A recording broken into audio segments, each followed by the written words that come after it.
रामेश्वरम हिंदुओं का एक पवित्र तीर्थ है। यह तमिलनाडु के रामनाथपुरम जिले में स्थित है। यह तीर्थ हिंदुओं के 4 धामों में से एक है। इसके अलावा यहाँ स्थापित शिवलिंग 12 द्वादश ज्योतिर्लिंगों में से एक माना जाता है। भारत के उत्तर में काशी की जो मान्यता है, वही दक्षिण में रामेश्वरम की है। रामेश्वरम चेन्नई से लगभग 450 मील दक्षिण पूर्व में है। यह हिंद महासागर और बंगाल की खाड़ी से चारों ओर से घिरा हुआ एक सुंदर शंख आकार द्वीप है। बहुत पहले यह द्वीप भारत की मुख्य भूमि के साथ जुड़ा हुआ था, परंतु बाद में सागर की लहरों ने इस मिलाने वाली कड़ी को काट डाला, जिससे वह चारों ओर पानी से घिरकर टापू बन गया। यहाँ भगवान राम ने लंका पर चढ़ाई करने से पूर्व पत्थरों के सेतु का निर्माण करवाया था, जिस पर चढ़कर वानर सेना लंका पहुंची व वहां विजय पाई। बाद में राम ने विभीषण के अनुरोध पर धनुषकोटी नामक स्थान पर यह सेतु तोड़ दिया था। आज भी इस 30 मील 48 किमी लंबे आदिसेतु के अवशेष सागर में दिखाई देते हैं। यहाँ के मंदिर के तीसरे प्रकार का गलियारा विश्व का सबसे लंबा गलियारा है। जिस स्थान पर यह टापू मुख्य भूमि से जुड़ा हुआ था, वहाँ इस समय 2.5 मील चौड़ी एक खाड़ी है। शुरू में इस खाड़ी को नावों से पार किया जाता था। बताया जाता है कि बहुत पहले धनुषकोटी से मन्नार द्वीप तक पैदल चलकर भी लोग जाते थे, लेकिन 1480 में एक चक्रवाती तूफान ने इसे तोड़ दिया। बाद में आज से लगभग 400 वर्ष पहले कृष्णप्पा नायकन नाम के एक राजा ने उस पर पत्थर का बहुत बड़ा पुल बनवाया। अंग्रेजों के आने के बाद उस पुल की जगह पर रेल का पुल बनाने का विचार हुआ। उस समय तक पुराना पत्थर का पुल लहरों की टक्कर से हिलकर टूट चुका था।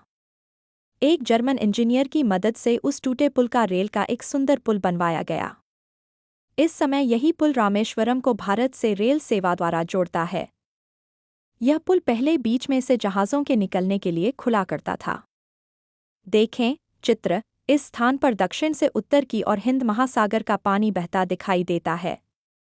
उथले सागर एवं संकरे जलद भूमध्य के कारण समुद्र में लहरें बहुत कम होती है। शांत बहाव को देखकर यात्रियों को ऐसा लगता है मानो वह किसी बड़ी नदी को पार कर रहे हों। निर्माण काल। रामेश्वरम से दक्षिण में कन्याकुमारी नामक प्रसिद्ध तीर्थ है। रत्नाकर कहलाने वाली बंगाल की खाड़ी यहीं पर हिंद महासागर से मिलती है। रामेश्वरम और सेतु बहुत प्राचीन है, परंतु रामनाथ का मंदिर उतना पुराना नहीं है। दक्षिण के कुछ और मंदिर 1500 साल पहले के बने हैं, जबकि रामनाथ के मंदिर को बने अभी कुल 800 वर्ष से भी कम हुए हैं। इस मंदिर के बहुत से भाग 50-60 साल पहले के हैं। रामेश्वरम का गलियारा विश्व का सबसे लंबा गलियारा है। यह उत्तर दक्षिण में 197 मीटर एवं पूर्व पश्चिम 133 मीटर है। इसके परकोटे की चौड़ाई 6 मीटर तथा ऊंचाई 9 मीटर है।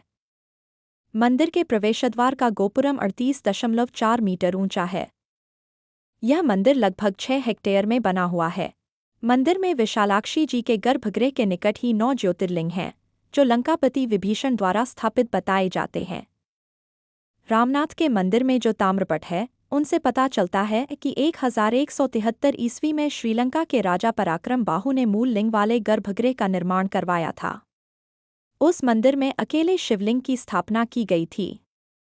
देवी की मूर्ति नहीं रखी गई थी, इस कारण वह ने संगेश्वर का मंदिर कहलाया। यही मूल मंदिर आगे चलकर वर्तमान दशा को पहुंचा है। भारत से श्रीलंका को राम सेतु का नासा द्वारा लिया गया चित्र। बाद में 15वीं शताब्दी में राजा उडियान सेतुपति और निकटस्थ नागौर निवासी वैश्य ने 1450 में इसका 78 फीट ऊंचा गोपुरम निर्माण करवाया था। बाद में मदुरई के एक देवी भक्त ने इसका जीर्णोद्धार करवाया था। 16वीं शताब्दी में दक्षिणी भाग के द्वितीय परकोटे की दीवार का निर्माण तिरुमलई सेतुपति ने करवाया था। इनकी व इनके पुत्र की मूर्ति द्वार पर भी विराजमान है। इसी शताब्दी में मदुरई के राजा विश्वनाथ नायक के एक अधीनस्थ राजा उड्डयन सेतुपति कट्टत्तेश्वर ने नंदी मंडपादि निर्माण करवाए। नंदी मंडप 22 फीट लंबा, 12 फीट चौड़ा व 17 फीट ऊंचा है। रामनाथ के मंदिर के साथ सेतुमाधव का मंदिर आज से 500 वर्ष पहले रामनाथपुरम के राजा उड्डयन सेतुपति और एक धनी वैश्य ने मिलकर बनवाया था। 17वीं शताब्दी में दलवाई सेतुपति ने पूर्वी गोपुरम आरंभ किया। 18वीं शताब्दी में रविविजय सेतुपति ने देवी देवताओं के शयनगृह व एक मंडप बनवाया। बाद में मुत्तु रामलिंग सेतुपति ने बाहरी परकोटे का निर्माण करवाया। रामेश्वरम का मंदिर भारतीय निर्माणकला और शिल्पकला का एक सुंदर नमूना है।